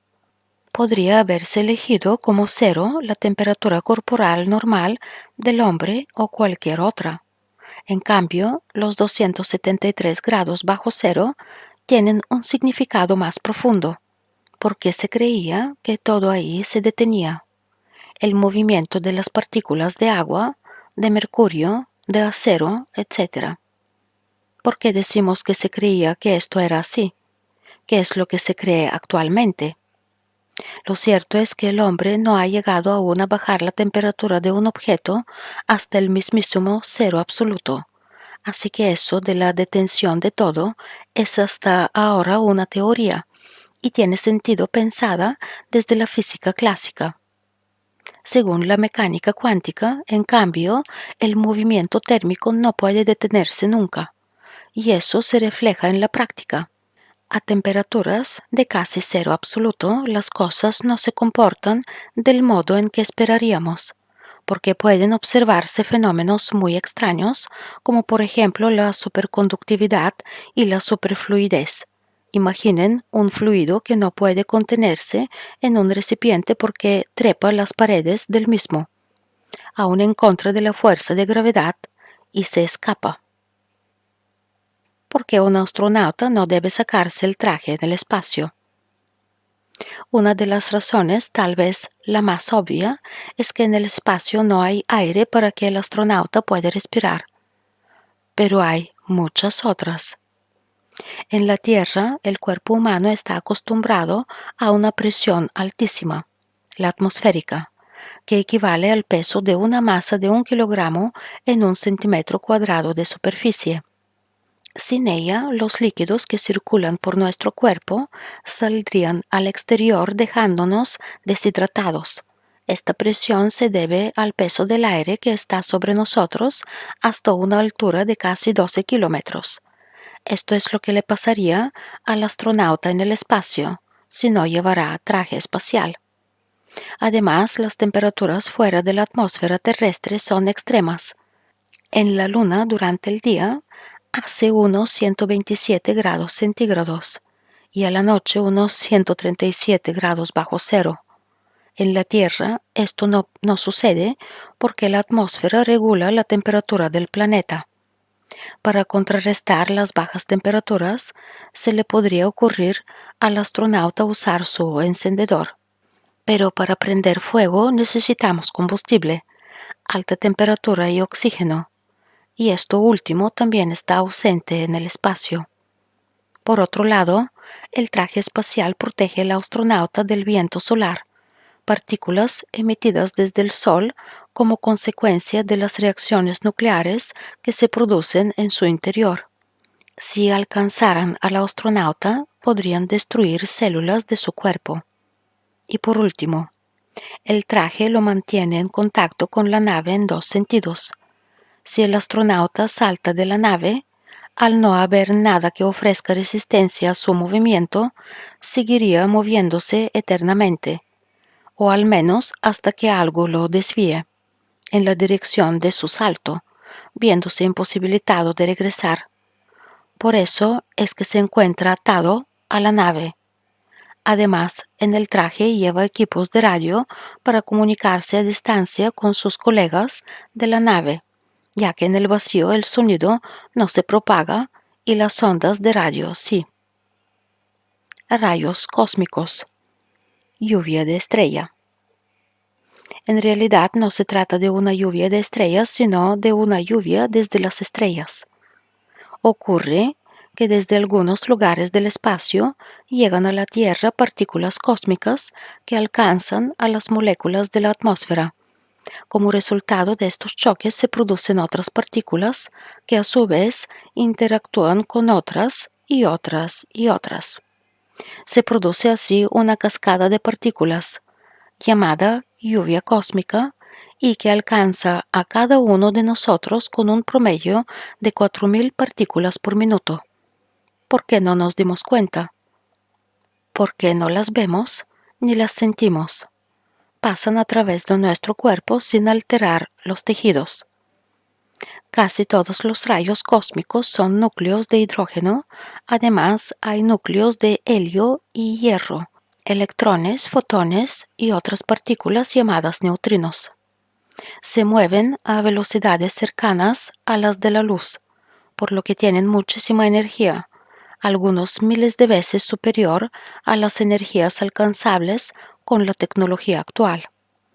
Aunque no se conoce con exactitud su origen, parecen provenir de las tormentas solares, de explosiones de supernovas y otras fuentes no identificadas aún, dentro de nuestra galaxia y desde más lejos también. El estudio de los rayos cósmicos es interesante por tratarse de un fenómeno muy particular, pero además fue fundamental para entender lo que pasa en el interior del núcleo atómico. Hoy los rayos cósmicos permiten estudiar el comportamiento de la naturaleza a esas altas energías, que el hombre no puede obtener artificialmente. Entonces, estudiarlos es como utilizar al mismo universo como laboratorio. Y como si esto fuera poco, nos proporciona pistas acerca de las primeras fases luego del Big Bang. ¿Cómo estudian los físicos este fenómeno? Capturando las partículas en detectores, donde queda registrada su velocidad, la dirección en que se mueven y su identidad. Después, los datos son procesados en computadoras y analizados por los especialistas que tratan de determinar su lugar de origen y el mecanismo físico que las produjo, entre otras cosas. Mecánica cuántica. Heladeras y hornos. A quien no se le perdieron las llaves y las encontró después de mucho buscar en un lugar insospechado como el interior de la heladera. A veces en la ciencia ocurren cosas parecidas. Un caso notable es el de Max Planck, quien buscaba resolver un asunto que llevaba 50 años intrigando a los físicos. Se trataba del problema de la radiación de lo que se llama un cuerpo negro. Lo más similar a un cuerpo negro que podemos imaginar es una cavidad como el interior de un horno cerrado pintado de negro. Si existiera un cuerpo negro perfecto, absorbería toda la radiación electromagnética que llegara hasta él y luego lo emitiría. La forma en que emiten estas cavidades negras no podía ser explicada por la física desarrollada hasta 1900, que hoy llamamos física clásica. A Planck se le ocurrió una hipótesis extraña, inesperada y fundamental, que no tenía cabida en la física de ese entonces. Él se dio cuenta de que el problema tenía solución si se aceptaba que la energía dentro de la cavidad, la que intercambiaban las paredes con el campo electromagnético contenido en ella, estaba cuantizada. Eso quiere decir que no puede intercambiarse una cantidad cualquiera, sino ciertas cantidades fijas. Aceptar esta idea sería como aceptar que al lanzar una pelota al aire no la pudiésemos lanzar con cualquier velocidad, sino con velocidades fijas: 1 km/h, 2 km/h, 3 km/h, etc. Esto es tan descabellado como buscar un llavero dentro de la heladera. Pero el hecho es que con esta suposición, que hoy llamamos cuantización de la energía, no solo logró explicar el problema del cuerpo negro, sino que dio origen a una nueva física, la física cuántica. Es la que predice el comportamiento de la naturaleza a escala atómica, aunque tiene consecuencias a todas las escalas, aun la cosmológica. Las discusiones que surgieron entre los físicos a partir de esta teoría están documentados en varios libros. En la construcción de la mecánica cuántica trabajaron muchísimos físicos, algunos de los cuales lograron permanecer en la historia. Pero esto no terminó allí. Hubo que repensar casi toda la ciencia porque esta teoría alteró de manera definitiva nuestra manera de entender el mundo. Incluso se vieron influenciados otros campos como las artes y la literatura. La revolución filosófica desencadenada estuvo a la par de los avances que produjo en química, en matemáticas, en astrofísica, en neurociencias, ciencias de materiales, etc. El principio de incertidumbre. Corría el año 1925, cuando en la isla de Helgoland, en el Mar del Norte, un físico alemán de 23 años llamado Werner Heisenberg dio un importante paso en el desarrollo de la mecánica cuántica, una de las teorías más exitosas de la física. 2 años más tarde, Heisenberg formuló el principio de incertidumbre, que es una de sus consecuencias más profundas. En su formulación más simple, el principio de incertidumbre establece que no es posible conocer simultáneamente la posición y la velocidad de una partícula en forma exacta. Por el contrario, cuanto más precisa sea la determinación de su posición en un instante dado, menos preciso será el conocimiento de su velocidad en dicho instante y viceversa. En el caso extremo, la precisión absoluta en una de las cantidades implica la imprecisión total en la otra, y se aplica no solo a la posición y velocidad, o en realidad impulso, que es la masa de la partícula multiplicada por su velocidad, sino a todo par de variables denominadas conjugadas, entre otras, a la energía y el tiempo. El principio no afirma, pues, que todo es incierto, sino que limita la precisión con que pueden conocerse conjuntamente ciertas magnitudes, cualquiera sea el aparato de medición. Las consecuencias son dramáticas para partículas subatómicas, tales como el electrón, aunque para objetos macroscópicos como una pelota de fútbol son imperceptibles. Por ejemplo, supongamos que se determina la posición de un objeto con una imprecisión de solo 1 milésima de milímetro. Si el objeto es una pelota de 500 gramos de masa, el principio implica que la incerteza en su velocidad en ese momento no podrá ser menor que 0,00000004 km/h, son 27 ceros después de la coma, lo que es obviamente insignificante frente al error de un instrumento de medición. Pero si el objeto es un electrón, cuya masa es muchísimo menor, la incerteza en su velocidad no podrá ser menor que 208 kilómetros por hora. El principio tiene profundas implicancias físicas y filosóficas. Para empezar, el concepto de trayectoria de una partícula pierde su significado exacto. También es seriamente afectado el principio físico de causalidad, que afirma que si conocemos exactamente el presente podemos calcular el futuro. Según Heisenberg, lo incorrecto en esta formulación no es la conclusión, sino la premisa. Viajeros del espacio-tiempo. He aquí un tema para discutir con los bisnietos, si llegamos. Sucede que nos quede claro o no, permanentemente estamos viajando en el tiempo, siempre hacia el futuro, 24 horas al día. Podemos además viajar en el espacio a la velocidad de una tortuga o a la de un avión supersónico. Pero según las deducciones de Albert Einstein, cada vez que nos movemos en el espacio, cambiamos la velocidad con que nos movemos en el tiempo hacia el futuro. Es decir, que modificamos nuestro propio tiempo.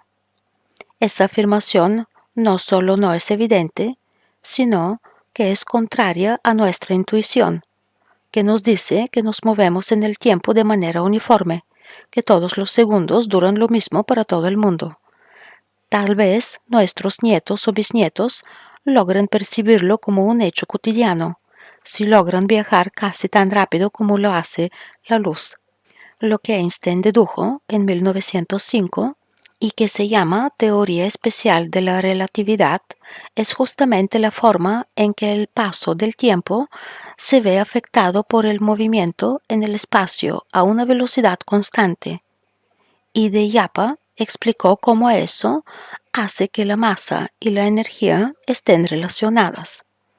Muchas cuentas más tarde, Einstein dedujo lo que ocurre con el tiempo cuando la velocidad a la que nos movemos no es constante y llamó a eso teoría general de la relatividad. Corría 1915 y ya las consecuencias de sus primeros anuncios habían causado cambios drásticos en nuestra concepción del universo. Sin embargo, faltaron 3 años más y las pruebas experimentales que la confirmaron para que esta teoría fuera aceptada. La energía de las masas. Comer masitas nos provee energía, pero no era a esa relación entre masa y energía a la que se refería Einstein. Él afirmaba, y estaba en lo cierto, que la masa de un objeto que está asociada con la cantidad de materia que posee también se le puede asociar a la energía, como si la materia fuera energía en reposo. Como cualquier otra forma de energía se puede transformar, por ejemplo, en energía de movimiento. La masita en movimiento experimenta un cambio en su masa, pero ese cambio es tan pequeño que no se puede detectar por los métodos convencionales. Si masa y energía son una misma cosa, algo así como dos caras de la misma moneda, ¿qué pasa con la luz, que no tiene nada de masa pero sí tiene mucha energía? Einstein predijo que la luz es atraída por otros objetos, como si tuviese masa, debido a la gravedad. En 1919, durante un eclipse solar total, los científicos aprovecharon para hacer un experimento. Fotografiaron las estrellas que se veían alrededor del Sol durante el eclipse. Algunos meses más tarde, cuando el Sol ya había abandonado esa región del cielo, la fotografiaron nuevamente. Comparando ambas imágenes, se observó que la luz de las estrellas se había desviado el día del eclipse. Los científicos no tuvieron entonces más remedio que aceptar las ideas de Einstein. A partir de entonces comenzó una gran revolución del pensamiento y se hizo famosa la fórmula E es igual m por c al cuadrado. En esta igualdad, m es la masa en reposo, E representa a la energía de esa masa y c es la velocidad de la luz. Hasta ese momento se había considerado que la masa de un objeto no variaba. Era una propiedad de los objetos, se podía dividir o agregar, pero no disminuir ni aumentar por sí misma. Si no se habían observado evidencias de esta relación, es porque como C es una magnitud enorme, hace falta una cantidad de energía monumental para modificar perceptiblemente una masa. Agujeros negros. El punto decisivo en la formación de una estrella es la fuerza de gravedad. Esta atracción no solo actúa entre cuerpos diferentes, sino que también tiende a aproximar las partes de la materia formando cuerpos más compactos. Al pensar en esto puede surgir la siguiente pregunta infantil. ¿Cuánto se puede comprimir la materia que forma los objetos, por ejemplo, una estrella? Ciertas preguntas infantiles suelen conducir a la comprensión de algunos de los fenómenos más interesantes que se dan en la naturaleza. ¿Cómo responde la ciencia a esa pregunta? Cuando la materia que formara una estrella se comprime, aumenta la temperatura en su interior. A partir de cierto tamaño, la temperatura es tan grande que comienzan a producirse reacciones nucleares que la hacen brillar. Así empieza a funcionar la estrella y se establece un equilibrio entre la gravedad, que tiende a contraerla, y la presión del gas que la constituye, que tiende a dilatarla. Pero dicho equilibrio no siempre puede sostenerse. Hace ya muchos años, cerca del 1930, se probó matemáticamente que si la masa de la estrella supera 2,5 veces la de nuestro Sol, la presión del gas no puede equilibrar la atracción de la gravedad. La estrella empieza entonces a contraerse, aumentando aún más su densidad. Podríamos decir que es aplastada por su propio peso. Sigue comprimiéndose hasta convertirse en un punto superdenso, una estrella colapsada, y las consecuencias son realmente sorprendentes. Por ejemplo, un cuerpo cualquiera que se encuentre próximo a la superficie del Sol debería tener una velocidad de más de 2 millones de kilómetros por hora si quisiera alejarse sin caer en él. Pero si el Sol se comprimiera hasta tener 6 kilómetros de diámetro, su densidad sería de 10.000 billones de gramos cada centímetro cúbico. Por eso, para escapar de su superficie, debería moverse más rápido que la luz, 300.000 kilómetros por segundo, que es la máxima velocidad posible. Entonces, ninguna radiación o partícula puede escapar de una estrella colapsada. La luz que incide sobre estos puntos superdensos no es reflejada hacia nosotros y por eso no podemos verlos. Por ello se los llama agujeros negros. Otro aspecto notable tiene que ver con el retardo del tiempo. En un campo gravitatorio que es tanto mayor cuanto más intenso es el campo. ¿Qué ocurriría entonces si un cosmonauta viajara en una nave hacia un agujero negro? Supongamos que el cosmonauta prometió enviar a la Tierra una radioseñal cada minuto. En la Tierra las señales comienzan a recibirse cada varios minutos, después cada varias horas, luego años, y así hasta que ya nada llega. Sin embargo, el cosmonauta cumplió con lo prometido, porque cada minuto, según su reloj, siguió enviando una señal. Si todo esto nos parece extraño, mencionemos que incluso es posible que no solo una estrella suficientemente grande puede dar como resultado un agujero negro, sino también todo el núcleo de una galaxia. Big Bang. Imaginemos un globo lleno de aire caliente. El aire dentro del globo está formado por muchas moléculas diferentes que se mueven muy rápidamente, chocando entre ellas como pelotas. Supongamos ahora que el globo comienza a inflarse por algún mecanismo desconocido, sin modificar la cantidad de aire en su interior. ¿Qué va a pasar? A medida que el globo se infle, el aire va a disponer de más espacio para ocupar, por lo que el espacio entre las moléculas se va a hacer más grande y la cantidad de choques entre ellas va a disminuir. Al mismo tiempo, como ocurre con el aire, que al expandirse se enfría, la temperatura va a bajar. A medida que el globo se infla, la temperatura disminuye y el aire se hace menos denso. Las moléculas siguen chocando entre ellas, pero cada vez menos, hasta que finalmente ya no chocan más.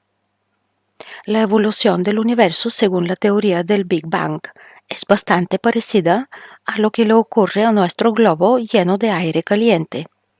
El rol del globo lo cumple la geometría del espacio-tiempo. El papel de las moléculas diferentes lo cumplen las distintas partículas elementales: fotones, neutrinos, electrones, neutrones y positrones. Según esta teoría, el universo actual surge de una gran explosión llamada Big Bang. La masa de todo lo que hoy existe estaba concentrada en un punto, que luego se expandió como nuestro globo de aire caliente. En los primeros segundos, luego del Big Bang, las partículas se movieron muy rápido, chocando entre ellas todo el tiempo. A medida que el universo se fue expandiendo y por lo tanto enfriando, este enjambre de partículas se fue haciendo menos denso y las partículas chocaron menos veces unas con otras. A su vez, las velocidades de las partículas disminuyeron, pero no del mismo modo, así que algunas tienen mayores velocidades que otras. De esta manera, cuando el universo tenía un segundo de vida, la velocidad de los neutrinos disminuyó tanto en comparación con la de las otras partículas que dejaron de chocar con las demás. Los choques de partículas tampoco son todos iguales. En algunos casos, dos partículas chocan, por ejemplo, un electrón y un positrón, y como resultado de ese choque se crean otras dos partículas, dos fotones, y se destruyen las partículas que chocaron. Al principio, esta creación y destrucción de partículas se produce en igual cantidad, con lo cual no cambia el número total de partículas. Cuando el universo se expande y la velocidad de las partículas disminuye, la cantidad de partículas que se crean no es igual a la cantidad de partículas que se destruyen, resultando en una creación neta de partículas. Algunos de estos choques corresponden a la formación de núcleos livianos. Así, el deuterio se forma cuando chocan un protón y un neutrón, y el helio se forma cuando chocan dos núcleos de deuterio. De esta manera, cuando el universo tenía aproximadamente 3 minutos de vida, se formaron los núcleos atómicos livianos. Para ese momento, solo los electrones y fotones seguían chocando entre sí. A los 300.000 años de vida del universo, la temperatura bajó lo suficiente como para que a los electrones les cueste menos formar átomos de hidrógeno uniéndose con un protón que seguir chocando con los protones. De esta manera se forman los átomos de hidrógeno. Los fotones ya no chocan con otras partículas y viajan por el universo prácticamente sin interactuar. Estos fotones se pueden detectar con satélites y telescopios y forman lo que se suele llamar el fondo cósmico de radiación. Hoy hacen 13.700 millones de años del Big Bang, según las estimaciones de los científicos, y se prevé que el universo va a seguir expandiéndose en el futuro. Efectos especiales. Efecto mariposa. A los científicos, como a muchas personas, no les gustan nada las cosas que no pueden controlar, o al menos predecir. ¿A quién le agrada cargar con el paraguas un día de sol? Henry Poincaré, a principios del siglo XX, notó que algunos sistemas, tanto muy complejos como muy simples, por ejemplo, los péndulos, en ciertas condiciones se portan de manera irregular e impredecible. Por eso, este matemático francés perteneció durante mucho tiempo al Club de los Olvidados. Finalmente, ante la abrumadora evidencia, hubo que reconocer la existencia de estos sistemas rebeldes. Hoy se los llama caóticos y a su comportamiento caos. El clima es un ejemplo. ¿Por qué si los científicos y sus supercomputadoras pueden predecir la posición de Urano dentro de 107 años, 2 meses y 10 minutos, no pueden saber si el tercer domingo del mes que viene lloverá o habrá sol? Cuando un sistema se comporta en forma caótica, no puede saberse en qué estado estará después de mucho tiempo, porque el resultado es muy sensible a las condiciones iniciales. Una leve diferencia de temperatura, por ejemplo, no hará una gran diferencia en el pronóstico de mañana, pero esa leve diferencia bastará para que el pronóstico del tercer domingo del mes próximo cambie de sol brillante a lluvia. ¿Será problema de la computadora? No, el caos es una característica propia de los sistemas y no hay información que valga. A esta gran sensibilidad de los sistemas caóticos a las condiciones iniciales se les suele llamar justamente efecto mariposa. Los fenómenos caóticos son muy abundantes en la naturaleza y en diversas ramas de la ciencia. Los fluidos cerca de la turbulencia, como el chorro de agua cuando casi cerramos la canilla, algunas reacciones químicas, algunos láseres y ciertos sistemas biológicos, como por ejemplo el corazón, presentan un comportamiento caótico. Teoría de cuerdas. La música de las esferas. Es posible que el origen del pensamiento científico se encuentre en la visión del cielo nocturno. La perturbación causada por el movimiento de los planetas a través de la de otro modo inmutable belleza de la Vía Láctea provocó en los antiguos observadores la necesidad de encontrar alguna regularidad o ley que ordenara esos movimientos.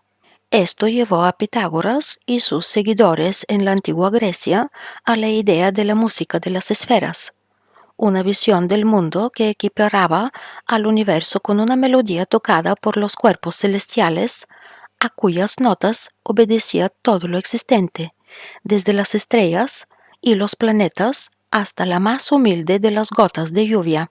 Podríamos decir que los pitagóricos buscaron en los cielos las reglas que regían el mundo cotidiano. Sin embargo, la posterior comprensión de las leyes del movimiento de los objetos, desarrollada por Galileo y luego por Newton, y su aplicación a los cuerpos celestes, dejaron la idea de Pitágoras en el olvido.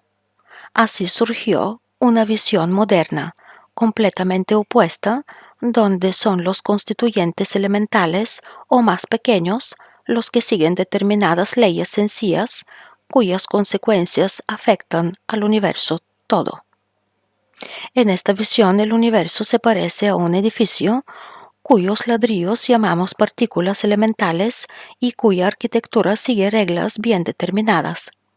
De esta manera, la explicación de la complejidad de la química mediante constituyentes en movimiento dio sustento a la idea de átomo.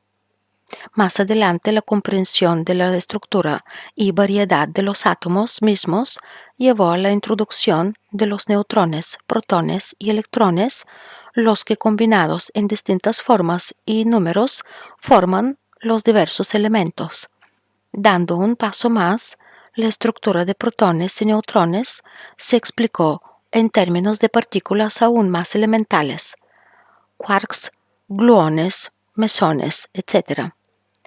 La riqueza de este edificio es intrigante. La pregunta de por qué existen tantos tipos diferentes de ladrillos y qué es finalmente lo que determina las reglas adecuadas para apilarlos no parece tener respuesta. Es por esto que en las últimas décadas una idea innovadora ha ganado lugar en el pensamiento científico. Según esta nueva visión, los constituyentes últimos o más elementales del universo serían microscópicas, cuerdas idénticas, y la única manera de construir cosas con ellas sería cortarlas y unirlas por sus extremos. Sorprendentemente, en contra de lo que se podría imaginar, este esquema tan simple permite explicar y comprender en profundidad una gran cantidad de fenómenos, desde las interacciones nucleares hasta la gravedad. Este escenario plantea la siguiente pregunta: Si nos hemos convencido de que el mundo está hecho de un enorme zoológico de partículas elementales diferentes, ¿cómo podríamos construirlas con un solo tipo de cuerda? La respuesta es tan simple como sugestiva. Cada tipo de partícula elemental no sería más que cuerdas idénticas a las otras, pero vibrando en un tono diferente.